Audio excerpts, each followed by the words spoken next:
दुर्गा कुंड वाराणसी। आप लोग नाम सुने बेटा स्काई ट्यूटोरियल का? नहीं सुने होंगे।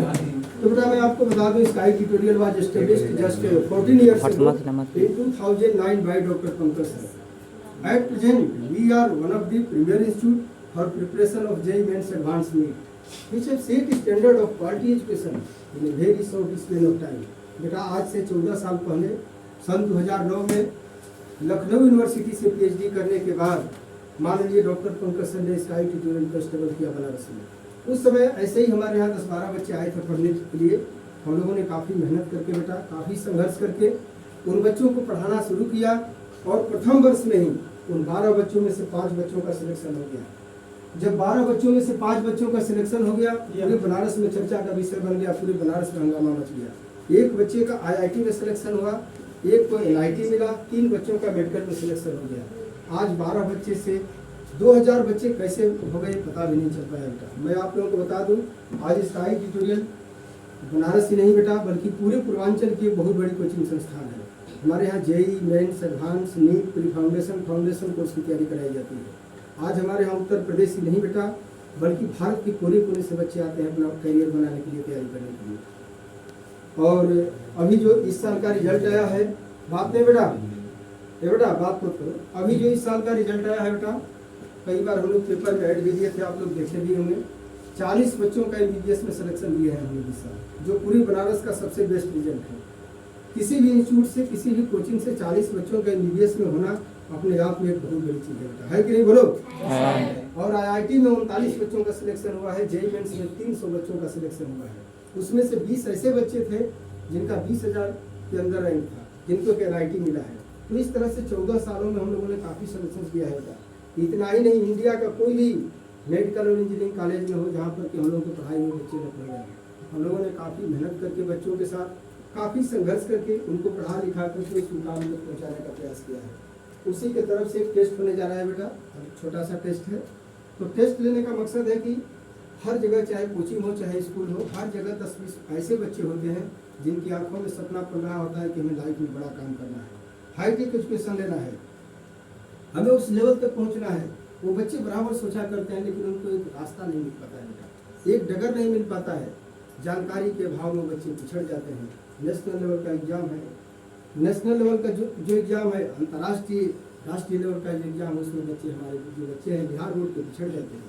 CBSE बोर्ड वाले जो बच्चे होते हैं बेटा, काफ़ी अवेयर होते हैं, उनको जानकारी होती है कि फाउंडेशन कोर्स होता क्या चीज़ है, फाउंडेशन कोर्स होता क्या चीज़ है। हमारे यहाँ जो बिहार बोर्ड के बच्चे हैं बेटा, उनको पता नहीं चल पाता है कि फाउंडेशन कोर्स होता क्या है। देखो, फाउंडेशन कोर्स 2 साल का होता है, 11 + 12। इसमें 2 तरह की तैयारी कराई जाती है, बोर्ड की तैयारी और प्लस कंपटीशन की तैयारी। 3 घंटा मेरे यहाँ बोर्ड का क्लास चलता है, प्लस कंपटीशन का भी 3 घंटा चलता है। कंपटीशन का मतलब कि जो बच्चे बायो लेकर पढ़ते हैं वो नीट की तैयारी करते हैं, मेडिकल की तैयारी करते हैं। जो बच्चे मैथ्स लेकर पढ़ते हैं IIT की तैयारी करते हैं। IIT का मतलब आप लोगों को समझ में आ रहा है? IIT का फुल फॉर्म बताएगा क्या? बोलो बोलो, IIT का फुल फॉर्म बताओ। बोलो, नहीं पता है। नहीं पता है बेटा? इंडियन इंस्टीट्यूट ऑफ टेक्नोलॉजी, ये हिंदुस्तान की सबसे बड़ी चीज़ है बेटा। इसमें अगर एक बार सिलेक्शन हो गया IIT और नीट में, तो दुनिया के सबसे शक्तिशाली और बुद्धिमान लोगों की श्रेणी में आ जाओगे। क्योंकि IIT और नीट एक ऐसा स्टेशन है, एक ऐसा प्लेटफॉर्म है जहाँ से पूरी दुनिया मुट्ठी में दिखाई देती है। उतनी बड़ी चीज़ है बेटा, इसके लिए अलग से पढ़ाई नहीं करनी है। बस 11-12 का जो सिलेबस है ना, इसी को डीपली पढ़ना होता है, उसके तह तक जाना होता है, उसके गहराई तक जाना होता है। तो बेटा उसी की तरफ से टेस्ट होगा। और एक हम लोगों का जो टेस्ट होने वाला है वो फ्री एजुकेशन के लिए बनारस में होगा, स्कॉलर 50 के नाम से। अभी आप लोग पहले चरण का जो टेस्ट है वो दे दीजिए। तो स्कॉलरशिप टेस्ट है बेटा। इसका ये टेस्ट लेने का मकसद है कि जो भी गरीब बच्चे हैं, जो भी टैलेंटेड बच्चे हैं, जिनकी आंखों में सपना पड़ रहा होगा कि हमें हाईटेक एजुकेशन लेना है, उनको मैक्सिमम से मैक्सिमम डिस्काउंट देकर हम लोग पढ़ाने का काम करेंगे।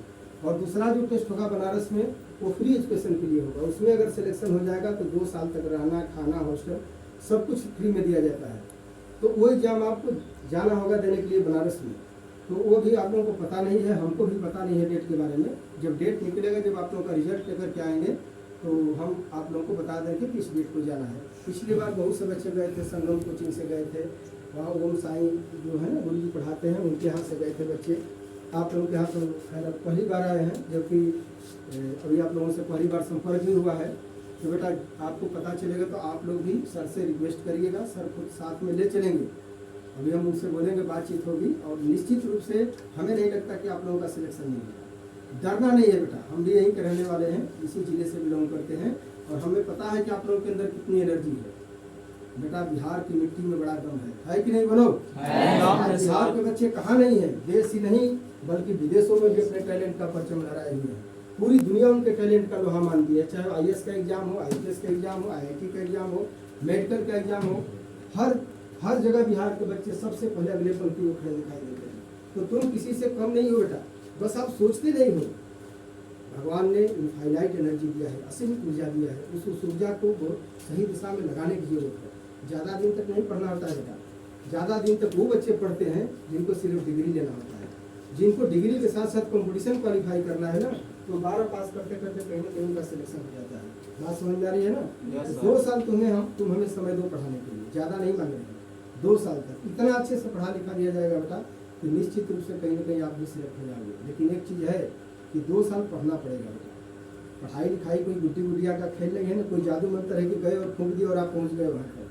दुनिया में ऐसा कोई इंसान नहीं है, मैं सच्ची बात बता रहा हूँ, कोई ऐसा इंसान नहीं है जिसके पास कोई जड़ी बूटी हो जो घोल करके पिला दे और आप सफल हो जाए। ऐसा है क्या किसी के पास? नहीं है बेटा। अकेले लड़ाई लड़नी होगी जिंदगी में, समझ जाओ। आप कितना सुंदर हो, कितना स्मार्ट हो, मायने नहीं रखता। मायने ये रखता है कि आपके पास कितना टैलेंट है, कितनी काबिलियत है। अरे लाइफ बनाना बिगाड़ना आपका काम है बेटा।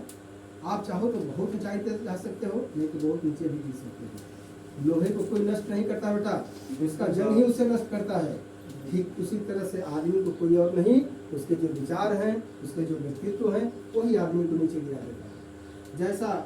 जैसी करनी वैसा फल, आज नहीं तो निश्चित कल। जैसा करोगे वैसा निश्चित रूप से आपको फल मिलेगा बेटा। ये पढ़ने का समय है, आप लोग पढ़ाई करिए मन लगा करके। 3 घंटे 4 घंटे रात में भी पढ़िए, जो बच्चे नहीं भी पढ़ते होंगे 3 घंटे 4 घंटे रात में पढ़ो। जो एग्जाम वाला डेट निकलेगा अगर हो जाएगा बेटा तो हमें कितनी खुशी होगी बताओ। इतना दूर से हम चलकर आए हैं और तुम्ही में से अच्छा, लड़कों में से अच्छा, लड़कियों में से 2-4 लोगों का सिलेक्शन हो जाए। अब किसका होगा ये पता नहीं है, किसके अंदर कितनी पावर है न हम जानते हैं, न वो बच्चा जानता है। और जितना जो लोग मेहनत करेंगे, एग्जाम में जाएंगे, देंगे, और हो जाएगा तो बेटा हमारा आना तो सफल हो जाएगा एकदम निश्चित रूप से। उसे दयाल सर से भी हम बोल देंगे और वो आप लोगों को साथ में लेकर के चलेंगे। जब हम डेट लेकर आप लोगों का जब रिजल्ट लेकर के आएंगे, जो बच्चे फर्स्ट सेकंड थर्ड आएंगे उनको मेडल देकर के सम्मानित भी करेंगे हम लोग, ठीक है ना? तो आप लोग एग्जाम दो और ज़्यादा